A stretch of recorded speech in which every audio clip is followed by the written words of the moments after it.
184.34. 처음부터 끝까지 금. 여러분, 금 투자는 어떻게 하고 계신가요? 얼마 전에 사업을 크게 하는 친구가 금 투자로 수천만 원이나 잃었다고 하면서 자기 급한 성향 때문에 난 주식이든 금이든 안 맞아 이러더라고요.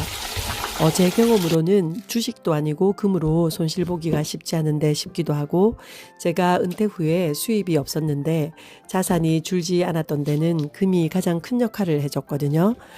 친구에게는 이런 말을 못했지만 이 영상을 찍게 된 계기가 되었습니다.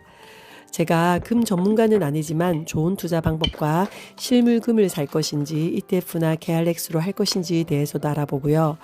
그리고 저의 실제 KRX 계좌도 함께 보면서 이야기를 나누겠습니다. 네, 저는 금은 안전자산이라 생각을 하고 향후 10년 이상 계속 모아만 갈 거라고 생각했거든요. 그래서 이번에 금값이 너무 오르길래 오래전부터 역사적인 금값 추이를 좀 살펴봤어요. 1970년대 초에서 1980년대 초까지 약 10년 동안 24배가 상승을 했더라고요. 지금 같은 급격한 상승기였죠. 그런데 1980년에는 온스당 850달러였다가 1999년에는 250달러로 하락했으니까 20년가량 금값이 60에서 70% 이상 하락을 했고 장기 침체를 했더라고요. 제가 사회생활을 하고 아이를 낳고 돌반지를 할 때가 1990년대 중반이었거든요. 그때 금값을 생각하고 지금과 비교해서 계속 올랐으니까 무조건 안전자산이다, 우상향이다 라고 생각했지만 그게 마치 부동산 장기 하락과 침체를 겪어보지 못한 세대와 같다는 생각이 들었습니다. 자산의 20% 정도만 투자한다고 하더라도 앞으로 세계 정세가 어떻게 변할지 또 금리가 어떻게 인상이 될지를 염두에 두고 이제 조금씩 달러 등으로 분산도 해야겠다는 생각이 들었습니다. 여러분은 금을 어떻게 투자하시고 또는 투자하실 예정이신가요? 저도 처음에는 실물금으로 모을까 하다가 살 때 부가세 10%를 내고 보관하는 문제도 있고 또 재벌이 아니니까 굳이 실물로 바꿔서 보관할 필요가 없다고 느꼈고요. 저는 그래서 KRX 현물로 사고 있거든요. 실제 금 현물이기도 하고요. 무엇보다 좋은 게 세제 혜택이었거든요. 양도소득세와 부가가치세가 면제되고 매매 차익도 비과세가 되고요. 그리고 무엇보다 좋은 건 금융소득 종합과세에서 제외가 되고 건강보험료에도 영향이 없거든요. 정말 세제 혜택이 좋죠.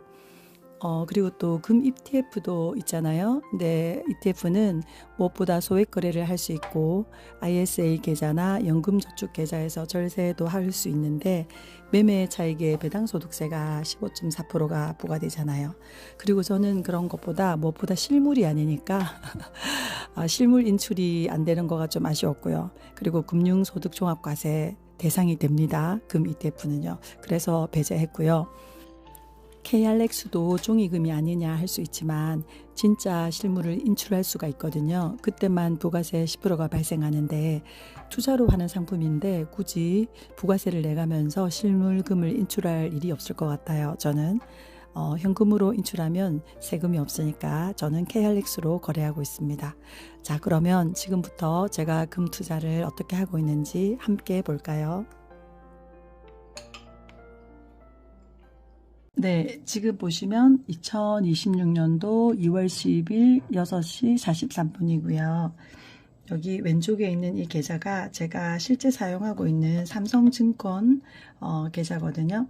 여기 보시면 계좌 잔고를 누르면 제 금현물 계좌를 연결해 놨거든요. 같이 보도록 하겠습니다. 네, 184.34%죠. 네, 어떤 분들에게는 높다라고 느끼실 거고 또 아니신 분도 계실 텐데 저는 만족하고 있거든요. 제일 처음에 2021년도에 사서 쭉 그대로 뒀다면 수익률은 좀 더 높아졌을 수 있겠지만 대신에 저점에서 제가 금은 계속 추가 매수하고 유지할 거라고 말씀드렸잖아요. 그랬기 때문에 수익률은 조금 떨어져도 우리가 보유하고 있는 금의 보유 그램은 조금씩 늘어난다 이렇게 보시면 되겠고요. 많지 않습니다. 자, 그러면 지금부터 제가 실제 언제 어떻게 금을 거래했는지 이 거래 내역을 보면 나오거든요. 이 날짜까지 제가 굳이 보여드릴까라는 고민을 사실은 했거든요. 그런데 저희 아이들조차도 고점 저점을 점치면서 테마주 같은 데도 관심을 갖더라고요.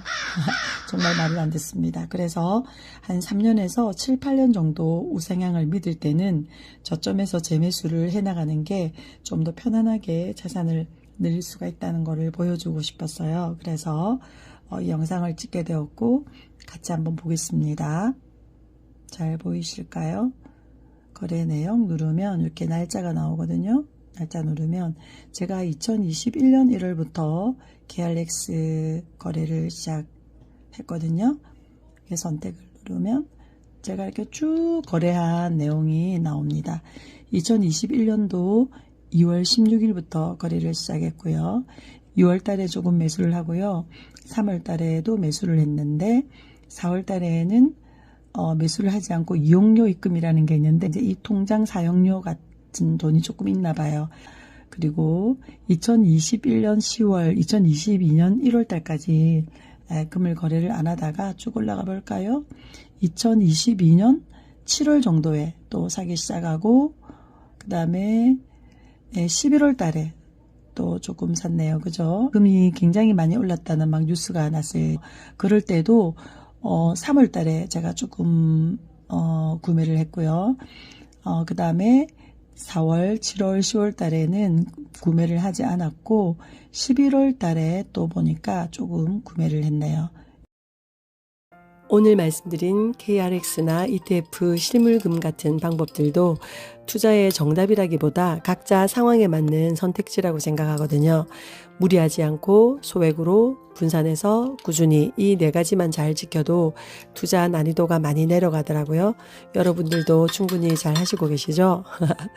그리고 아까 모두에 말씀드렸던 친구 있잖아요. 그 친구는 다행히 은과 구리로 손실을 해보겠다고 하더라고요. 어우 시겁했다 이러면서요. 저는 은구리 이런 것들은 잘 모르거든요.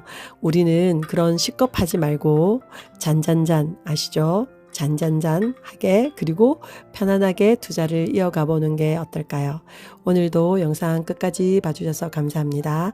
그리고 2부 영상 예고편이 있습니다. 자, 지금까지 눈 아프고 머리 아프게 공부했으니까 이제부터는 실물금을 보고 공부해 보겠습니다.